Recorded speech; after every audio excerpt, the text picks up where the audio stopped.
자, 삼성전자 주주분들 반갑습니다. 김프로입니다. 오늘 6월 5일 금요일이고요.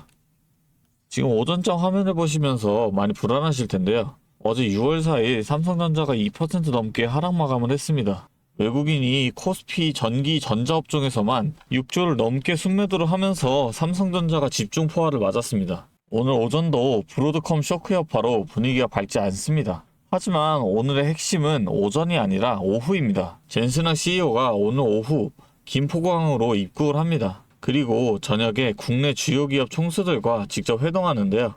작년 이재용 회장과의 깐부치킨 회동 이후 7개월 만이죠. 오늘 이 자리에서 어떤 메시지가 나오느냐에 따라 삼성전자 오후장 흐름이 완전히 달라질 수도 있습니다. 지금 많은 분들이 오전에 하락을 보시고 손절을 고민하고 계실 텐데요. 오늘 영상을 끝까지 보신 후에 결정하셔도 절대 늦지 않습니다. 결론부터 말씀드리자면 저희는 지금의 하락, 오히려 분할 매수에 대한 생각을 권장드립니다. 그 근거를 지금부터 말씀드릴 거고요. 삼성전자를 보유 중이신 분, 오늘 하락 보고 불안하신 분, 손절 고민 중이신 분들은 집중해서 끝까지 봐주세요. 저는 저번에도 시장의 외부 충격으로 흔들릴 때마다 같은 말씀을 드렸습니다. 이 기업의 문제가 아닌 외부에서의 충격은 오히려 기회다. 지금도 그 공식은 바뀌지 않았습니다. 오늘 삼성전자가 하락한 이유 3가지로 정리해드리겠습니다. 먼저 지금 글로벌 시장 상황을 보면 미국과 이란 간 종전 협상이 또다시 막혀버렸습니다. 미국은 이란의 구체적인 핵포기 약속을 종전 조건으로 요구하고 이란은 전쟁부터 멈추고 핵 문제는 나중에 논의하자는 입장을 고수하면서 합의가 계속 미뤄지고 있습니다. 트럼프 대통령은 협상이 결렬되면 어느 때보다 더 크고 강력한 공격을 재개하겠다고 공개 위협했고 실제로 이스라엘 공항의 미군 공중급유기가 50여 대로 늘며 재공습 준비 움직임까지 포착되고 있습니다. 이 불확실성이 국제 유가를 배럴당 96달러 수준으로 밀어 올렸습니다. 이 고유가는 고물가, 고물가는 고금리로 이어집니다. 미국 10년물 국채금리는 심리적 저항선인 4.5%까지 바짝 붙어있고 달러 강세 기조도 굳어졌습니다. 이 고유가, 고금리, 강달러의 3중고 속에서 뉴욕 증시 3대 지수가 모두 하락했고 그 충격이 고스란히 국내 증시로 전이됐습니다. 여기에 어젯밤 브로드컴이 미국 시간외 거래에서 13%까지 급락하는 악재까지 겹쳤습니다. 실적 자체는 좋았지만 AI 매출 실적 전망치 상향이 없었다는 이유로 투자자들이 실망 매도를 쏟아낸 겁니다. 이 여파가 오늘 오전 반도체 투자 심리를 전반적으로 짓누르고 있는 겁니다. 원달러 환율은 어제 장중에 1530원을 돌파를 했고 외국인은 코스피에서 7조 원에 가까운 순매도를 기록했습니다. 20거래일 연속 순매도, 코로나 이후 6년 만에 최장 기록입니다. 핵심은 이겁니다. 삼성전자에 무슨 문제가 생긴 게 아니라 외부 충격으로 인한 외국인의 매도 물량이란 거예요. 기업이 나빠져서 파는 게 아니라 환율 때문에 어쩔 수 없이 파는 겁니다. 이 차이는 투자 판단에서 결정적으로 중요합니다. 삼성전자가 하락하는 와중에도 최근 증권가의 흐름은 정반대입니다. 불과 사흘 전인 6월 1일 SK증권은 삼성전자 목표가를 기존 50만원에서 61만원으로 상향 조정했습니다. 하반기 메모리 재평가가 본격화할 것이라며 HBM 장기 공급 계약 확대와 2027년 HBM 가격을 50% 이상 인상을 근거로 제시했습니다. 같은 날 월가 투자사 서스퀘어 하나에서는 목표가 85만원이라는 파격적인 전망을 내놨습니다.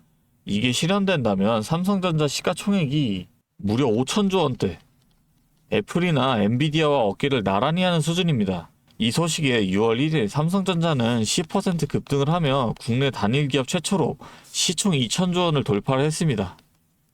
2분기 영업이익 시장 예상치는 85조 원이지만 키움증권은 100조 원까지 가능하다고 전망했습니다.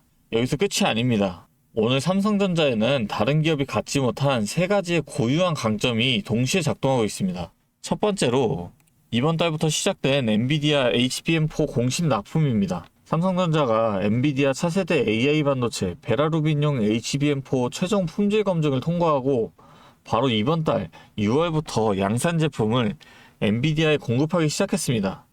여기에 암드의 차세대 AI 가속기에도 HBM4 주공급사로 지명되면서 시장조사 기관은 삼성전자의 HBM 시장 점유율이 올해 30%대로 회복할 수 있다고 전망하고 있습니다.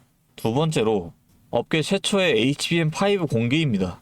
컴퓨텍스에서 삼성전자는 경쟁사 중 가장 먼저 차세대 HBM5 실물을 공개했습니다. 지난 5월 HBM4E 샘플 출하를 세계 최초로 마친 데 이어 한 달도 안 돼 다음 세대를 선보인 겁니다. 세 번째로 테슬라와 애플로 이어지는 반도체 위탁 생산 수주 확대입니다. 삼성전자는 이미 테슬라로부터 165억 달러, 우리 돈으로 약 22조 원 규모의 자율주행 칩 생산 계약을 따냈습니다.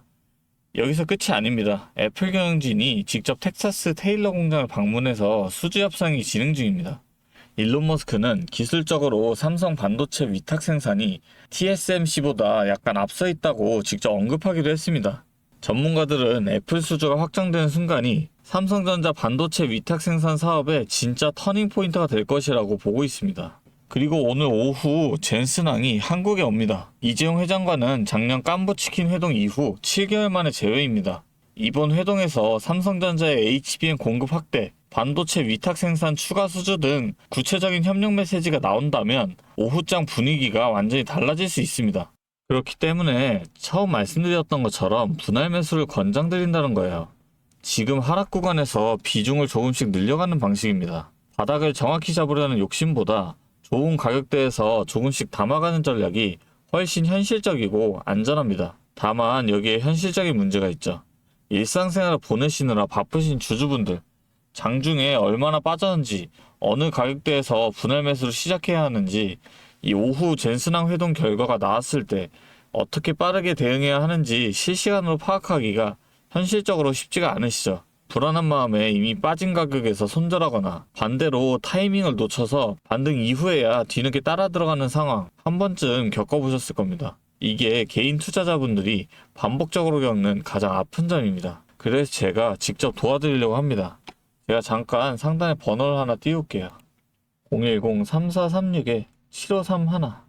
이 번호로 현재 삼성전자를 보유 중이신 분, 아니면 지금 어떻게 대응할지 방향을 잡고 싶으신 분은 삼성 보유, 아직 진입하지 않으셨고 지금 저점 분할 매수 시점을 노리시는 분은 삼성 매수라고 문자 보내주세요. 그럼 제가 확인하는 대로 현재 외국인의 매도 압력이 어느 시점에서 완화될지, 오늘 오후 젠슨항 회동 결과에 따라 어떻게 대응하면 좋을지, 분할 매수를 어느 가격대에서 시작하는 게 적절한지 구체적인 대응 가이드를 알려드리겠습니다. 이쯤에서 이런 생각하시는 분들이 계실 겁니다. 외국인이 20거래일 연속으로 파는데 그냥 따라 파는 게 맞지 않나요? 외국인이 파는 이유를 반드시 구분해야 합니다. 지금 외국인의 매도는 환율 때문에 어쩔 수 없이 나오는 매도 물량입니다. 기업이 나빠져서 파는 게 아닙니다.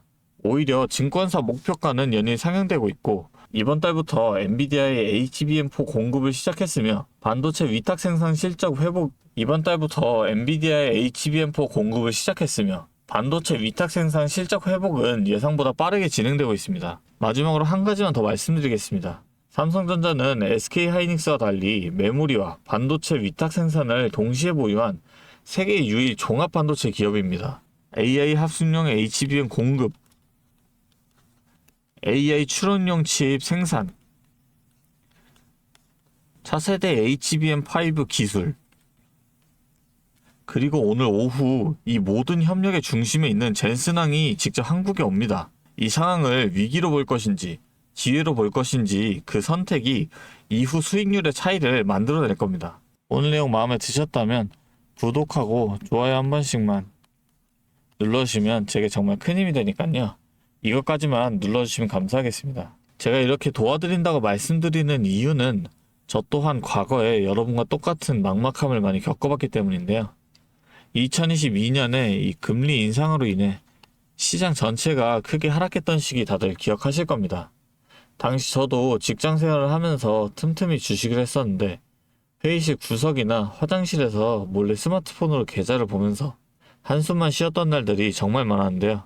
워낙 우량주니까 시간 지나면 알아서 회복되겠지라고 생각하면서 버텼었는데 이게 확실한 기준조차 없으니까 계좌 손실은 계속 커지고 일상생활조차 집중하기 어려울 만큼 스트레스가 정말 심했습니다. 자, 그런데 이때 어떤 주식이 먼저 올랐는지 아시나요? 처음엔 다들 아시는 것처럼 이 로봇이 된다, AI가 뜬다 하면서 대기업 투자 뉴스에 수많은 사람이 몰려갔었는데요. 그런데 저는 오히려 남들이 다 그런 뉴스에만 관심 가질 때 2022년 말에 가장 밑바닥에 있던 2차 전지에 집중을 했었습니다. 왜냐면 당시 전기차 수요가 일시적으로 둔화된다는 악재 뉴스가 도배되고 있었지만 제가 주목한 건 따로 있었습니다.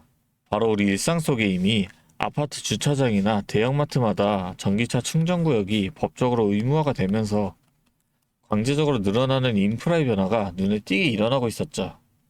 여기에 글로벌 완성차 브랜드들이 내연기관 생산을 전면 중단하겠다는 구체적인 계획들을 잇따라 발표하고 있었고, 전 세계 모든 자동차가 결국 이 배터리로 바뀔 수밖에 없는 거대한 산업의 방향성은 그 누구도 막을 수 없겠다라는 명확한 결론이 섰던 겁니다. 결국 이 배터리에 들어가는 핵심 소재를 만드는 기업의 가치는 올라갈 수밖에 없다라고 확신을 했기 때문에 저는 남들이 다 포기할 때 2차 전지 하나에 철저하게 집중해서 2023년에 계좌 손실을 메꾸고 빠르게 회복해냈었죠. 하지만 이 2차 전지가 오른다는 거 알아도 기업마다 들고 있는 이 기술력들이 다 다르고 주가가 흔들리는 이 등락폭도 전부 다 다를 수밖에 없잖아요. 그래서 제가 기업에 대한 분석과 기업에 대한 가치를 판단을 하고 진입을 하셔야 한다라고 말씀드리는 겁니다. 지금 이 영상 보시면서 어떻게 해야 할지 걱정하시는 분들의 마음 제가 너무나도 잘 압니다. 여러분들만큼은 제가 겪었던 시행착오를 좀 피하셨으면 합니다. 다시 한번 말씀드릴게요. 010-3436-7531 여기로 삼성 보유 또는 매수 이렇게 적어서 문자 보내주세요. 그럼 제가 최대한 빠르게 이 문자 확인하는 대로 여러분들 명확한 대응 이어나가실 수 있도록 도와드리겠습니다. 그리고 여기까지 보신 우리 구독자님들을 위해 제가 아주 특별한 선물을 하나 준비했는데요. 방금 제가 2차 전지 이야기 말씀드렸던 것처럼 이 시장의 일시적인 악재에 가려져서 남들이 전혀 쳐다보지 않고 있을 때 지금 메이저 자금들이 조용히 진입 기회를 노리고 있는 하반기 핵심 주도주 리포트를 선물로 준비했으니까요. 주주님만 놓치지 마시고 이 선물까지 꼭 함께 챙겨가셨으면 좋겠습니다. 자, 오늘 제가 준비한 선물은 요즘 굉장히 핫한 이 AI와 관련된 종목인데요. 자, 그런데 이 AI가 사용되는 곳이 굉장히 또 많고 용량도 크다 보니까 전기가 부족해져서 이 전력난이 상당히 심각하다는 겁니다. 이게 어느 정도냐면 이 데이터 센터가 쓰는 전기량이 우리나라 전체 사용량의 2배가 넘는다는 거죠. 그래서 이 데이터 센터 기업들이 가장 먼저 해결해야 하는 숙제가 바로 이 전력난을 해결하는 겁니다. 자, 그런데 이 전력난을 해결하려고 발전소를 더 지으려면 이 10년이 넘는 시간이 걸리는데 당장 내일 전기가 모자란데 10년은 너무 길죠. 그래서 오늘 가져온 게 가상발전소인데요. 이 가상발전소는 정부와 기업도 큰 관심을 보이는 핵심 사업이라는 겁니다. 그러면 이 가상발전소는 뭘까요? 실제로 발전소를 짓는 게 아니라 여기저기 흩어져 있는 전기들을 네트워크로 묶어서 하나의 발전소처럼 통합 관리하는 시스템인데요. 예를 들어서 전기차 배터리에 남은 전기를 전력망에 다시 팔아서 수익을 낼 수도 있는 겁니다. 이런 식으로 전국의 남은 전기들을 AI가 모아서 마치 하나의 거대한 발전소처럼 운영하는 거죠. 사실 지금까지는 전기를 절약해야 한다 이렇게만 생각했잖아요. 그런데 이 조건 자체를 바꿔버린다는 겁니다. 이 발전소를 무작정 지을 수 없다면 있는 전기를 얼마나 효율적으로 쪼개서 쓸 수 있느냐가 핵심이 된 거예요. 이게 바로 이 가상발전소가 앞으로의 시장을 지배할 수밖에 없는 이유가 되는 겁니다. 이미 테슬라에서는 일본에서 가상발전소 사업을 전국으로 확대했고요.